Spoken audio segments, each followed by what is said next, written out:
Truly the only congressional race of any consequence this cycle is the race between Caroline Dobson and Shamari Figures. And that's for District 2. But it's really going to be a race that kind of defines the story of Alabama during this election. Yeah, it's Caroline and Bennigan had pretty good lead on Shamari Figures. I think now he's beginning to catch up on that lead. Hey folks, Dale Jackson here for Yellowhammer Now. It's time for us to talk a little bit about the race in AL-02. Yes, and that is the congressional race drawn up by the courts to basically help Democrats take a seat from Republicans, helping them possibly gain control of the House of Representatives, which may or may not happen. Who knows? This race could be determined based on who turns out to vote for president. But either way, Shamari Figures is supposed to be that guy, the Democrat who's supposed to win this seat, and Caroline Dobson is standing in the way of that. She's the Republican in this race. Now, these two can run on what they believe in their records till they are blue in the face. It will not matter. This is a nationalized race and probably should be because that's what's going to happen once they win. They are going to side with their team and they are going to go down the field and they are going to fight. That's what's going to happen. What doesn't have to happen is what's happening now with some in the media. Like, let's just call them the Alabama political reporter. A ragtag group of malcontents and very sad individuals who do two things: hack a lot on their television show and put out screeds that make very little sense. Josh Moon works for them, and we'll get into his record here in just a little bit. But he goes after Caroline Dobson this week in an article called Caroline Dobson's True Alabama Story. And he says, look, she's not a plucky upstart. You have to remember, she's someone that comes from money. And because of that, she's therefore evil. They tried to call her a billionaire at the campaign debate, and that was just not true. It just looked rather silly, but that's small potato stuff here.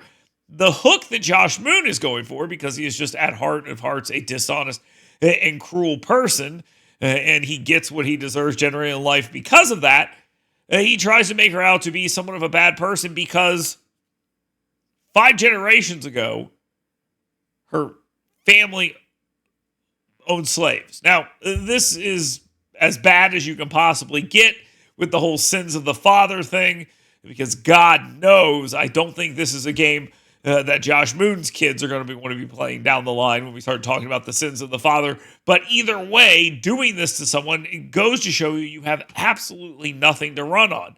The accomplishments of your grandfather are not yours.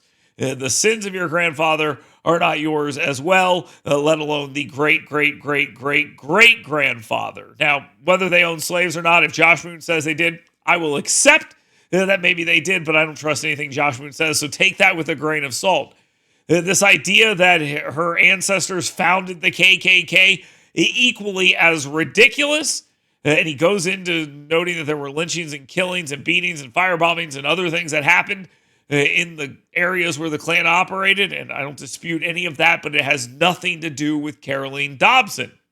So we're now hitting her for her great-great-great-great-great-grandparents owning slaves, and one of her ancestors founding the KKK, which that one, I've talked to some people, I question that one in particular, but again, don't worry about it because none of this actually matters. It's just a slanderous hit piece, and it's unfortunate because it just shows a little bit about the character of Josh Moon and the Alabama political reporter. It's sad.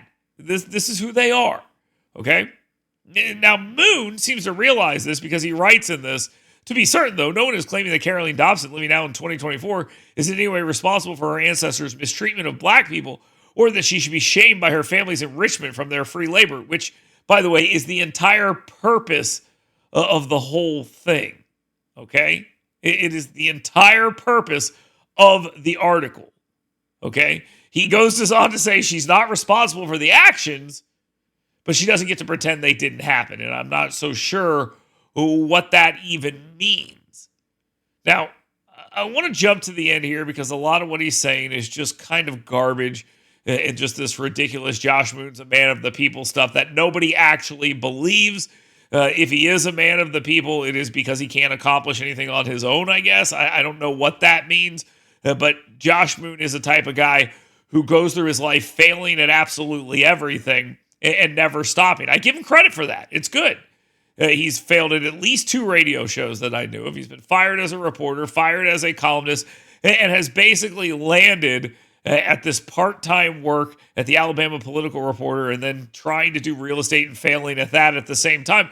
But kudos to him for the stick-to-itiveness. The problem I have with this is how slimy it is to kind of bring this up and throw it around and then try to say things like, well, I'm not saying it's her fault. No, you absolutely are saying it's her fault. Okay? And here he is trying to frame it at the very end.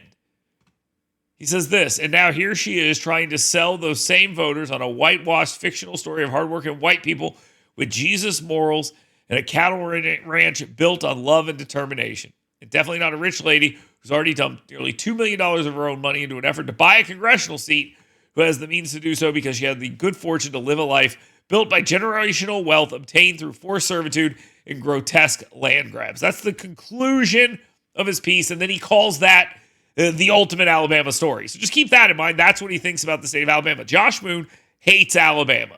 Now, why is Josh Moon saying this? Is he on some moral, righteous crusade? I mean, listen to what he's writing. It's clearly not that. He's saying this so it can end up in a political ad or in a flyer in someone's mailbox, and it can be tagged Alabama Political Reporter. Now, to anyone with any sense, that doesn't mean a damn thing. In fact, anything said with that tag should mean less to anyone that knows what the Alabama Political Reporter is.